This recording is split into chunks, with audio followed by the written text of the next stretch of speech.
Hi everyone, it's me Rita, back with the third video in an installment of 3.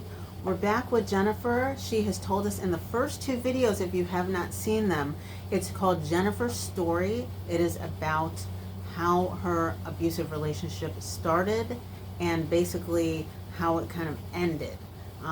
It is a very important story for you to watch, especially if you're in this situation or if you know anyone who is in an abusive situation. It's definitely important to watch the videos because you can learn from them, okay?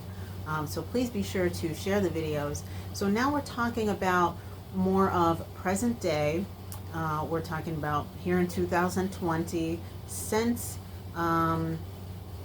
you have left your husband, how has your life changed? Well, I went back, and after the black eye incident, I did go back. He suckered me. I have cancer, etc., etc. Oh, everything was great. And then his brother came home from jail, etc. Long story short, the abuse started. We were at this point staying at his mom's. Now, the literal breaking point for me was in 2012 when he actually started slapping me around in public. And at this point, he had already been arrested in jail and out in 2 weeks. And At this point, he was just hitting you in public. He just didn't even care anymore about Yeah. whether or not anyone saw it. Mhm. Okay. We had been to a court hearing he had to go to, and this time really irked me because it only took once. We were arguing, and numerous people that had actually seen this happen from a distance called Binghamton Police. Thank you, Binghamton PD, for always being there to protect us. And it didn't take long. We got to the junction. 2 cops were ready to go and arrest him. I'm not going to use the language they did, but basically the one turned around and said, to be polite, you're a jerk. Right. And we were actually on our way back home to his mom's, and it wasn't long after that, maybe a few months later, maybe a month or 2 later, he smacked me. Next day, done, out of it. The problem with that was that he had actually left the house for a couple of hours. I froze. I was on the bed in the bedroom.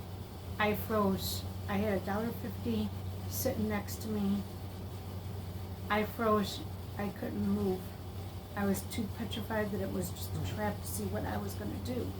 At this point, he had already started saying, you make me sick. I can't touch you no more. Actually, intimately, let's use that word. It's more appropriate at the moment. Right. And said I was disgusting, etc. At one point that he was actually beating me, I thought I had managed to call 911 with the phone, but his weight was too much for me. The day after he smacked me in the face again was my breaking point. That morning, he left the house for a couple of hours.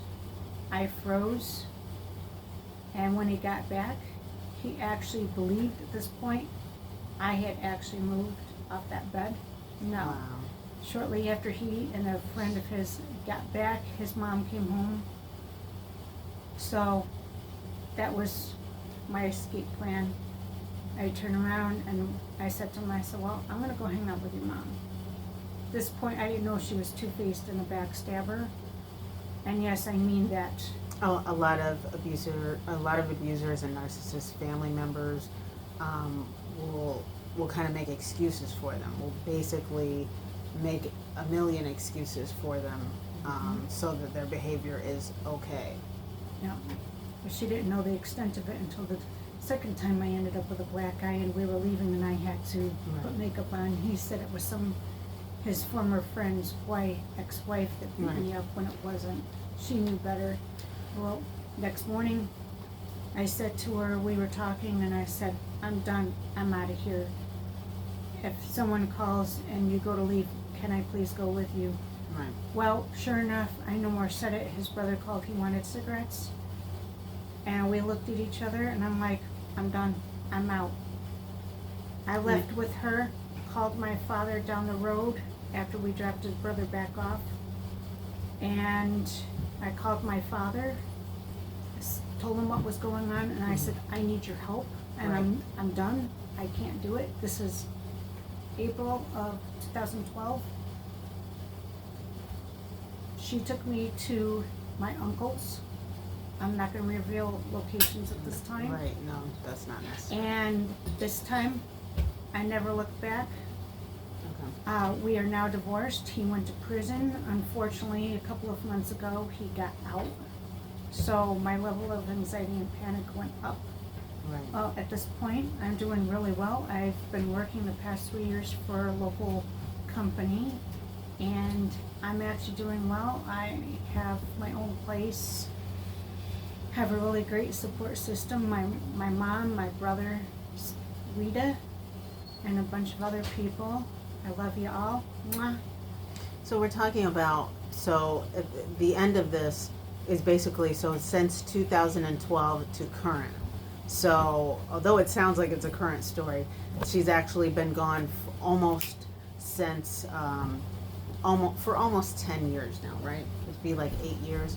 But even though it's been that long, I can tell you there are plenty of days myself, because I'm definitely still healing and a lot newer than she is. There are some days that it still feels like she just left that situation. That is how painful being in an abusive situation is. Some days you wake up and you feel like it is the first day that you just moved into your apartment. Unfortunately, those emotional wounds last a long time. But as she said, she is thriving. She is a survivor. She is still here and here to tell her story. So we thank you so much, Jennifer, for sharing your story. We really appreciate it. And you guys, please be sure to comment down below. Let us know if you have any questions, and please be sure to let Jennifer know what you feel and how you feel about her story. Thank you.